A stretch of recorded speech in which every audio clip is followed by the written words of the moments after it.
Hello and welcome to yet another episode of Taste Then Drink with me, Jono Hersey from the French Wine Centre. Now, today we are going to be looking at a 2020 Domaine Dubuet Boillot Beaune, Le Prevoles. Now, Beaune is a village within Burgundy, and it happens to be the capital. The capital in particular of Côte de Beaune, but you could also argue it's the capital of Burgundy, as it is larger than New St George, and seems to be the centre of the universe there.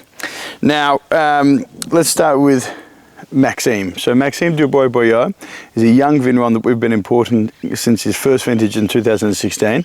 He's based in Beaune. When we first started to import his wines, he made a Beaune sur Roche, which is very high on the hill, and a Volnay Premier Cru Crel sur la Chapelle.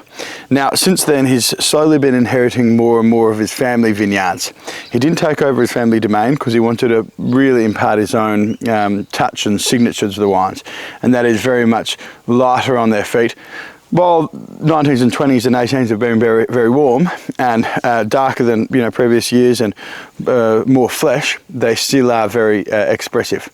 Now, one of the parcels that he's inherited is Beaune Le Prevoles. Now, Le Prevoles is, if you were looking at a map of Beaune, and very rarely do they point just due north because it's easier to put it in a landscape. So the top of the map would be west, but for this case, we're looking up towards Dijon. Now, it's on the southeast corner of Beaune, so very sort of flat and relatively fertile soils, certainly not up near Clos de Mouche, high on the hill, or closer towards Pommard, and as a result the wine is very round and plush. Now, times that with the vintage 2020 being warm, but not as warm as 19 or 18, but as a drought year. And so what happened with producers that didn't pick at the right time, the Pinot Noir berries would actually shrivel. And as such, there are a lot of fig and raisined Pinot Noirs out there from 2020, which is not appealing. Luckily, at the French Wine Centre, we really do favour early pickers in both whites and reds. So through this sort of 3 years of hot, warm, drought weather, we've been incredibly lucky, and this is just proof in the pudding. So you've got a very warm vintage, you've got a warm sort of lush open site. So what does that translate to in the wine?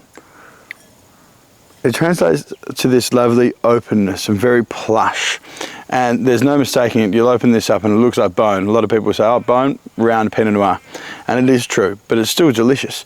It doesn't necessarily have the haunting nature of, say, Volnay or Chambolle-Musigny, but then again, it actually sort of handles the heat a little bit more. Sometimes with Volnay and Chambolle, it can be affected because the delicacy is lost, whereas Beaune is quite often, sort of lacks that sort of delicate sort of nature. Not all the time, but sometimes. So what we're getting in kind is we're getting beautifully ripe tannins. So you're getting this beautifully sort of ripe and luxurious wine that's in no way showing heat, but it also has this lovely sort of mountain herbs and spice, and it sort of that lifts it up again. So really, it handles the heat better. So sorry, I'm truly happy with this because I'm up at the farm. And I left this 6-pack of wine in the laundry, hidden away from Dad, because Dad seems to be able to find any of my bottles. And sure enough, I came up here to film it, and I said, Dad, you haven't touched a bottle of wine that was in a 6-pack? He goes, yes, of course I did. I thought they were up for grabs because they're in a 6-pack. Now, that logic I just truly don't get, but power to him. But so this has been open for a day or so, and it's looking very, very good. Again, like I was saying on the palate, very warm, very resolved tannins, very long and moorish, not in a salivating sort of sense, moorish in a plush and welcoming and lovely, just a welcoming wine. I hope that makes sense. Anywho, all the best, and I'll speak to you later. Cheers.